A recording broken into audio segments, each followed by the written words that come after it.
If you think pumpkins are old news, wait till you see these big clumsy squash in a new light. Our show starts in 30 seconds.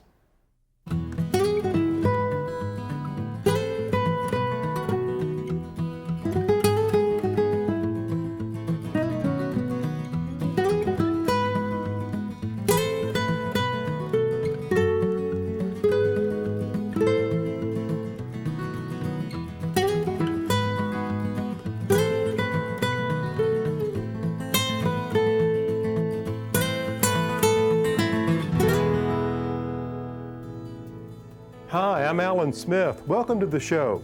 You know, kids of all ages just love pumpkins, finding just the perfect one for a Halloween jack-o'-lantern. Pumpkins are fun and festive. Today we're going to look at ways to bring new life to decorating with pumpkins.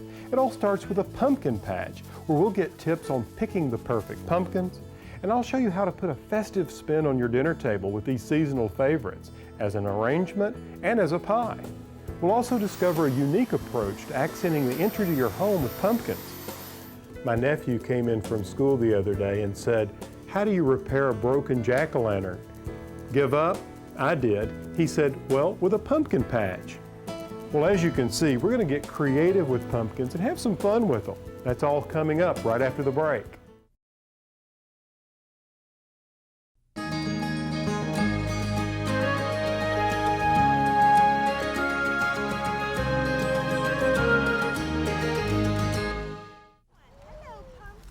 The only thing better than having a pumpkin is having the opportunity to come to a pumpkin patch and choose your own. Pumpkins, without a doubt, are an American tradition, especially when you consider the fact that they've been grown in Central America for 7,000 to 10,000 years. We have the Indians to thank for introducing them to us. These are really just big winter squash, just like their cousins, the acorn and butternut. The reason they call them winter squash is because they have tough skins, which help them last through the winter. And there's such an amazing range of shape and color. Carving one of these is actually an Irish tradition, but before the Irish came to America, they made their jack-o'-lanterns out of large turnips. But once they came to these shores, they found the pumpkin more festive. There's no question the jack-o'-lantern is the symbol of Halloween. And I'm really glad that the pumpkin was adopted for this occasion. After all, I can't imagine Linus waiting for the great turnip in a turnip patch. And neither could these kids. Wow, look at them go. This is the children's garden at Earthbound Farms in Carmel, California. We love pumpkins! I stopped in one autumn day to visit with organic farmer Mark Marino about picking the perfect pumpkin. Mark, I'm always amazed this time of year at the different varieties of pumpkins available. Right. People, when they come to farm stands like ours on the roadside, they always want something different. So we've got the Atlantic Giants, the big bombers. We've got these classic jack-o'-lantern pumpkins that are right in the right range of about 12 to 16 pounds, perfect for carving. You can see the faces. They are. This one is just really nice. And then we've got the real sweet little New England pie pumpkins, and we have specialty pumpkins too. We've got the white luminas, and then we've got the Cushaws and the blue Hubbards, and we have gourds and all the different varieties that you'd want to offer to the public. a full range. Right. One-stop shopping for pumpkins. Right. That's great. And we grow them all organically too, so they have a really good shelf life. I think that the ones that are grown by our methods will tend to last longer as a jack-o'-lantern or on your shelf as a decoration also. Which varieties have you found to last the longest? I think that this is the Howden. Right. This is a great carving pumpkin. Beautiful. It always turns out really big like this, and like you said, it's got that big area for a really fun carving face. Yeah. But these things, we had one of these last year till March. You're kidding. That's excellent. The stem seems to be an important part of the way a pumpkin looks. Right, the stem is kind of like the cap on the top of the fruit. So when you leave the stem on, it gives it that really long shelf life, and it kind of holds all the forces in the squash and keeps all the energy in there. So when you keep it in your house and with the stem on, it could last, like we said, till next March. Yeah, play your cards right. Really enhances their shelf life. Yeah, and you don't have to have it long if you don't want. You can just cut it short. Just as long as there's some sort of a stem there. Yeah, it makes a little seal on the top of it.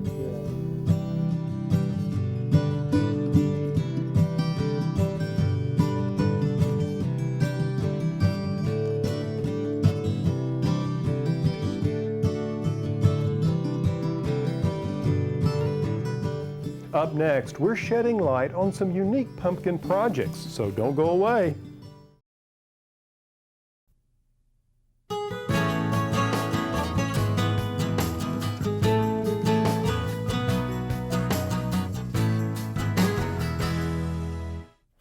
I'm sure you've noticed that the days are getting shorter and the garden is beginning to shut down, but that's no reason for us to be deprived of beauty and color and charm. Quite the contrary. I find myself in these early mornings going out in the garden and gathering up things that are great for drying. I like to collect things like the celosia and what's left of my globe amaranth. Now, there are lots of ways to dry these plants. One is to simply take a drying rack like this that you can pick up at a discount store in the laundry area, or as you can see here in my workshop, I have one that's a series of pegs that I hang bundles of flowers on. Here you can see grasses, roses, celosia, hydrangea, artemisia, lavender, just to name a few. All of these are beautiful and autumn dried arrangements. Now, there are a couple of things you'll want to keep in mind. When I gather the plants, I like to gather them in small bundles like this, hold them together, and then wrap them with a rubber band first. You see, as the stems dehydrate and lose water, they shrink. So if you put a rubber band on there, tie it around several times, it'll continue to constrict and hold the stems together. Then I just take a piece of jute and tie it to whatever drying rack I happen to use. I also hang them upside down so gravity will cause the plants and blooms to sort of stretch out. Makes it much easier when you use them in arrangements. Now, just like the fresh herbs and flowers I gather from my garden in the autumn, I also love using pumpkins in creative and interesting ways. And recently, a florist friend of mine came up with a unique arrangement that truly brings the color and beauty of the season into our homes. Now that it's fall, I wanted to show you a simple centerpiece using an old terracotta bulb tray, some floral foam, and one of those bright standards of fall, a pumpkin. First of all, I'm going to mark the diameter of the pumpkin in the arrangement with some wired picks. And then we can remove the pumpkin for now so that we can begin inserting the flowers. And some of the things that I've chosen are in my favorite fall colors. The lime green of celosia, red gerbras, and the wonderful yellow gerbras, and of course chili peppers, and rose hips, all of the bounty of fall. Now that I've marked the place that the pumpkin is going, I'll start inserting flowers. I'll begin by using some roses, and I'm using roses because they blow open so beautifully, and the colors of the roses I'm using are so good in the fall. I start by doing a small cluster, and then I move on to some of the other flowers, such as the gerbras. Now, there's really no rhyme nor reason to this. I'm just mixing these fall colors as we go around the arrangement. For fun, we'll occasionally put in a piece of orange. I love the wet texture. I think this adds a real glossiness. Now, there was a time when fall colors were considered to be bronzes, butterscotches, and mostly mum. But today's market, we get so many beautiful flowers. And as I said, there's no wrong way to do this. This is just simply randomly placing bits and pieces of your favorite flowers and greenery. And remember the old decorator's adage, repeat, repeat, repeat. And as we keep repeating, you get the effect of all these wonderful colors and textures and smells all through the arrangement. And the only thing we have left to do is add the pumpkin. You just nestle it in. You've already marked the space and it fits in perfectly. And we've created our own pumpkin patch for this fall. Let's take a closer look at the key ingredient of a classic American dessert. But first, if one jack-o'-lantern is good for Halloween, 3 has to be even better.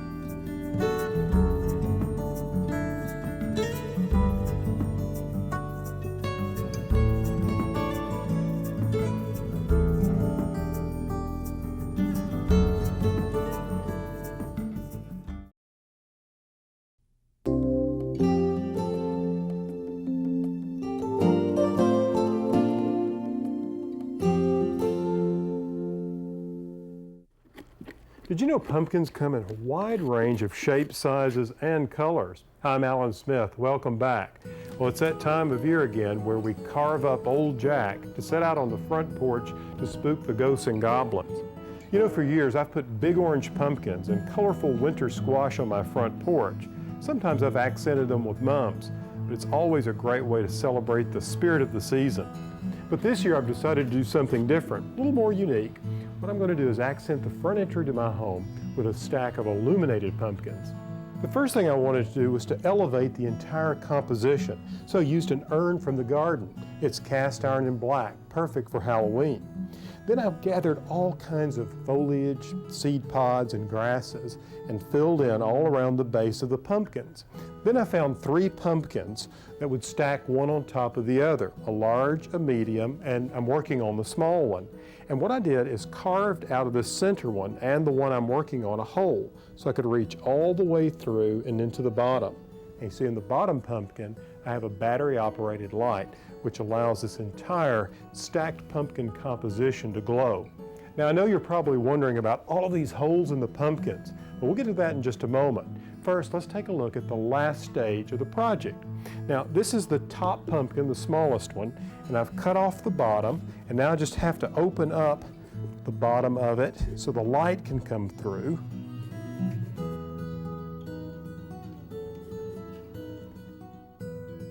All right, now that should be wide enough for plenty of light to come up through. Now for the fun part, taking a drill and just filling this pumpkin full of holes.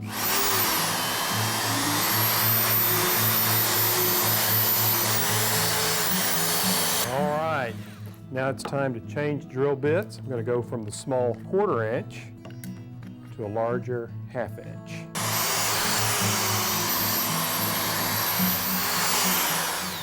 There you have it. It's that simple. Now I'll just wipe off the extra pumpkin and clean it up.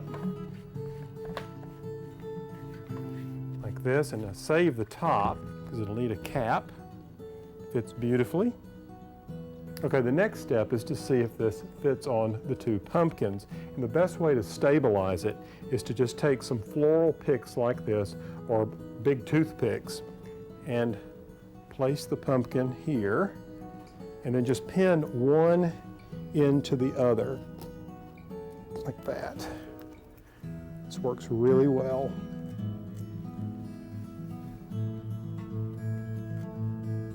All right, there we go. See, nice and firm. Let's put the top on. And there you have it. Simple.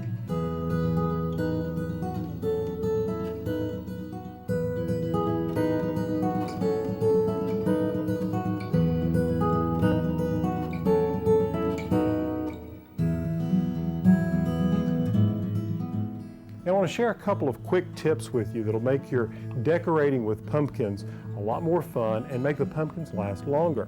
Now, one way to get some interesting shapes in terms of what you carve into the pumpkin is to use wire. And you can just take an ice pick and start the hole with that, and then take a piece of wire and run it through the pumpkin, and then just cut it that way. You see the flesh tears very easily, and the sharp wire will make a nice, smooth, clean cut. The other thing to keep in mind is, you know how the edge of a pumpkin dehydrates and shrivels where it's cut? Well, just take some petroleum jelly and rub it around the cut edges of the pumpkin, and this will keep the moisture in, and it'll keep it from dehydrating, and it'll last much longer.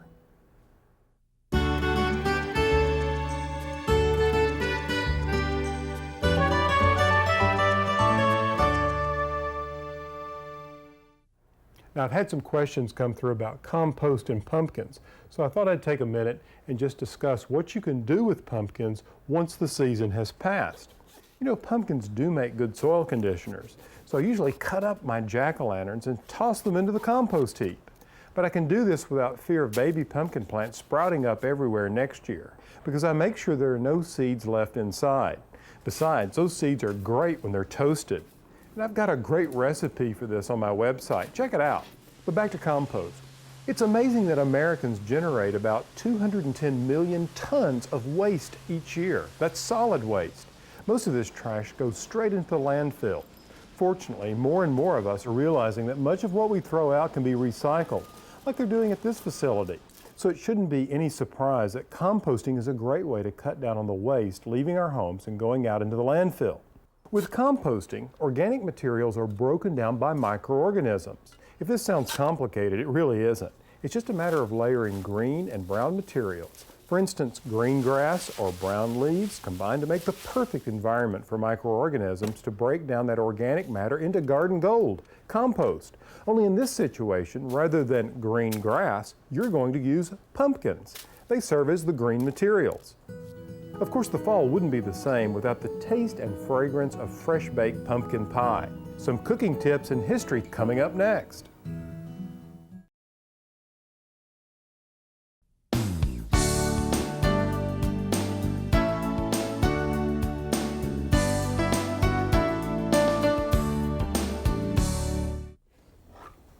It has always fascinated me how the pumpkin has come to represent the harvest season. What Thanksgiving feast would be without turkey, cranberries, and of course the pumpkin? When you think about it, all of these foods are perfect for a great American holiday because they're all American natives. And as far as we know, all were present at the first Thanksgiving feast. Now when it comes to creating that classic dessert of the day, the pumpkin pie, this little guy, the New England pie pumpkin, has been front and center with cooks for years. So what distinguishes it from the myriad of pumpkins now grown, all of which are edible, by the way? Well, these have a particular dense, sweet flesh that's packed with that unmistakable pumpkin flavor. It's interesting that the first pumpkin pie, if you can even call it that, was actually a whole pumpkin with the seed removed. Then the cavity was filled with honey, milk, and spices. Then the whole thing was cooked in hot ashes. Now, most recipes today call for the pulp of the pumpkin, which is easily prepared from the rind. You can boil it in water until it's soft, or bake it in the oven with the cut face down for 45 to 50 minutes at 325. Then just peel off the skin and mash the rind with a potato masher, or put it in a food processor. That's all it takes to have plenty of fresh pumpkin on hand for holiday pies, muffins, and breads. Want to find more of Alan's ideas, more inspirations, more ways to make your garden turn heads? Look for Alan's regular features in Cottage Living magazine.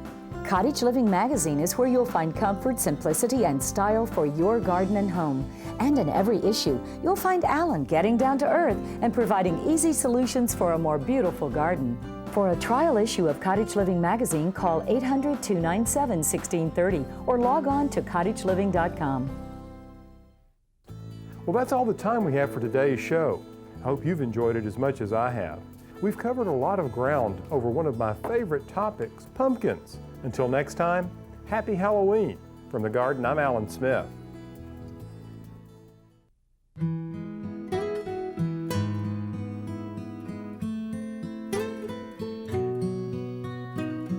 In this garden I dream of a bed of flowers. Bluebirds sing of the beauty all around us. And every time the sun comes out, I can't help but smile. Oh, no, I can't help but smile.